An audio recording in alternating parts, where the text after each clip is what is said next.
morning, gals and guys. It's Steph with Tiny's Garden. I am editing this video and my whole intro didn't take, so we're redoing that. In today's video, you're going to see how I am digging my dahlias out and storing them this winter. So I'll take you through the process of how I am doing that. This video takes place on October 27th. It is now November 3rd, and we have had our first hard frost. But as you can see, I still have more to dig. So enjoy this video, and I hope all is well in your gardens. I'm doing a voiceover because they were cutting down a dead tree in our backyard. So the first thing I do is come in this dahlia stem jungle and just start removing stalks to try and get to the bottom.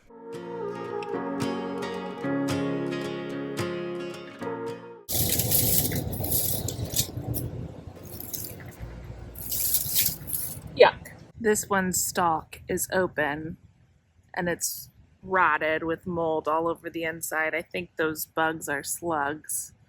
Hopefully it didn't go all the way down into the tuber. Icky, icky, icky. Well, looky here. Wow. You don't see that very often in this zone on October 29th. These will get stored so I can use them next year to stake my dahlias. And this is what's left. All those huge popsicle sticks are the names of the dahlia. Okay, I have this bed cleared out. The stakes are out. Everything is going to get stored so I can use them again next next summer. Right now, all I have in here are the stakes of the dahlias and the ID tags. So when I store them, I can try and at least put some identification on them so I know which tuber is which. So now I'm gonna pull the stalks out. So all of this, the old stalks, will go into a compost pile. I'm just keeping it here for now. Not gonna touch the moldy one yet because it's grossing me out. So I've got my tag. I know this is Big Brother. I'm gonna keep that beside me. What I could do is use like a forklift or a shovel. And actually I should probably do that because if I just yank on this, I could break the whole clump of tubers off and break the neck, and I just don't want to do that. So let me go get one of those. Okay, I've got my razorback shovel. And I'll lift. I plant my dahlias in raised beds, so these should probably come out a little easier than in the ground. Dig away, dig away. Oh boy, I think this one's gonna be big. Whew. And here we have a clump of tubers. Now, as I suspected, some of these necks are broken. Hi, little earthworm, that's a good sign. Live your best life, buddy. And a broken neck means it's just sort of dangling there. So I'm going to cut all of those off, because those are no good, and keep the ones that have a really sturdy neck, like this one right here, and making sure it has a little eye, which is almost like a little raised point in the tuber. But I'll wash them off before I actually separate the clumps. I tried to store them in clumps last year, and that was an epic fail, so I'm not doing that again. There's no eye on that, that's broken. I didn't do a very good job on that one, to be honest with you.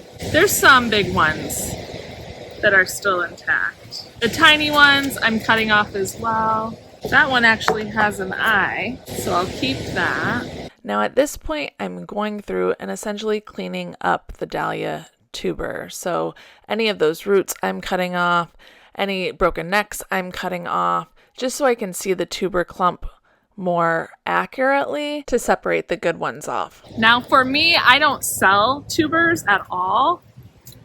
And a lot of flower farmers do. So if you were planning on selling these, you'd be much more diligent about taking them out carefully, because each tuber that you break their neck is potentially revenue and profit lost. Okay, that's a good one. I'll show you these up close in a second. Maybe I will just divide them as I go because I don't need a lot of tubers. And actually, the less I have to store is probably better. Less is more for me this year, people. Less is more. There's some eyes right there. So if I cut in. To show you what I'm doing on this tuber, if you look closely, oh my. To show you up close what I'm doing, if you look closely, there's an eye on that tuber. It looks like a raised little eye or circle. That is what I want to be left on the tuber, otherwise it has nothing to grow from. So I'm going to go in there and cut around that eye, and then that'll save me a step. So I think as long as I can easily find the eye, I'm going to go ahead and do that so I save more time. This one here, you can see that that's poking out right there. That's an eye. So this is good. They're also sturdy, which means there's no mold. They're not rotten. Up above on this one, there's one. Kind of a funky shape, but I'll keep it. That's a good tuber. It's nice and solid. It's not squishy. And there's eyes at the top of that. So these, you can either store with the dirt on or you can wash them. This year, I think, because it's so nice, I'm going to, well, I just broke that one. I'm going to give them a rinse, lay them out to dry them off, and then store them. And I'll show you how I store them later. Which I've yet to find a great storing solution, so we'll see how this year goes. Keeping the ID tag with these, moving on to the next one. Oh, I think those two actually have grown and intertwined, but there's some good clumps right there. So again, I'm going through. You can see these are more sturdy with less broken necks because they're not waving everywhere. They're nice and sturdy. I'm coming in and I clean up the roots first, which are those long skinny things, just so I can see the tuber more clearly. After that's done, I'm left with good tubers and I can easily search for the eye and then start to go into the center of the clump and divide that, making sure that each tuber has an eye attached to it at the top. Okay, so this one came off. There's an eye right here that I cut. There's also one over here. Nice sturdy tuber. Got my ID tag. This is the rest of the stalk. So I am liking this idea of actually dividing as I'm going because then it's one less thing I have to do later. Now I'm going to cut this in half, making sure each one of those little tubers over there has an eye. And make sure you have a really good pair of shears when you're doing this, or else it's just absolutely agonizing. Right, so that cut in half. All those little things that are poking out, those are eyes. You'll get much, much, much, much, much better at recognizing eyes the more you do this. So if it seems really foreign or challenging your first or second year, fear not, it gets easier. And now that one is good.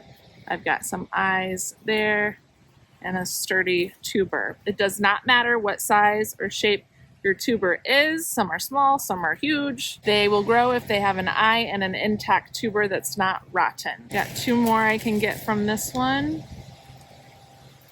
And any extras, as far as extra tubers I have, I can simply give away. Like I said, there is the option to sell them, but I am not confident enough in my storage skills or, frankly, any of the skills to ask someone to buy these from me. So I got 4 tubers from one variety here. Now this would equal 4 different plants. So when I go to store these later in tubs with vermiculite, I think that's how I'm going to do that this year.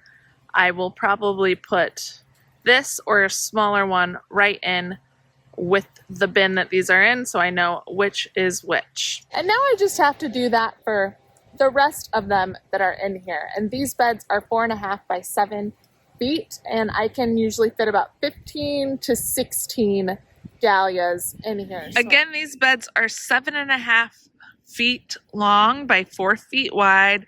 So I believe I fit 16 in here. So I've got about 15 to go. Remember my favorite dahlia from the season, Sandia Summertime. Is your jaw dropping? Because it should be.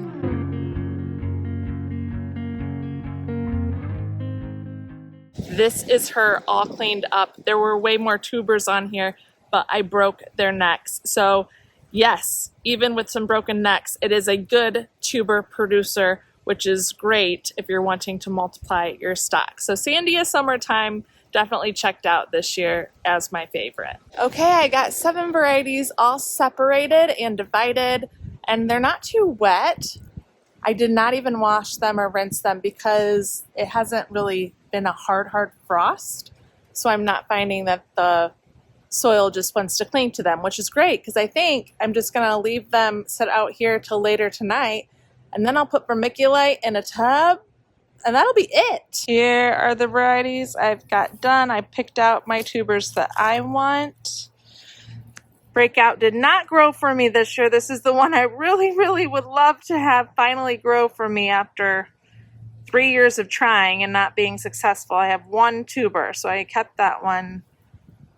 And they're looking really good. I'm happy with them. If they were wet, you would see more of a color that is saturated instead of dry like that. I do feel a little moisture on them, so I'm definitely not going to store them until that moisture at the root is less wet, because then I know that they won't rot, or ideally won't rot. And I've put the rest that I separated that have eyes and no broken necks and a good tuber over here to give out to my neighbors and people I love. So that's a wrap for today, but I'll come back and show you how I will actually store these in vermiculite in a plastic tub.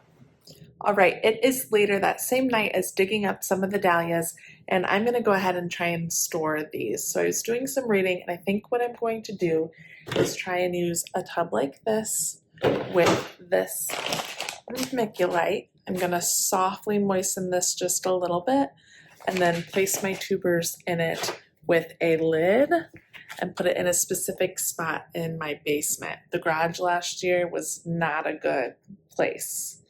Rot City, I think it got too warm. So let me fill up this tub with vermiculite and moisten it first. Vermiculite, I did clean this with dish soap and water, so it is clean, the lid and also the tub. Say like right to here. Move my hand, spread it out a little bit. Okay, so I put about 4 or so handfuls of water in there. Not too moist by any means because I don't want it to rot. I'm gonna do just a little more. There, I can feel a little more moisture. And this is what that looks like. So it's not super dry and it's definitely not super wet. If I ball it up, it doesn't really clump together, but there's a little moisture in there. I think we're gonna try that, and I'll get my tubers. Let's start with these varieties. Sandia Summertime is the one I really want to work the best, so I'm gonna put this one on the bottom because that was my favorite of this year.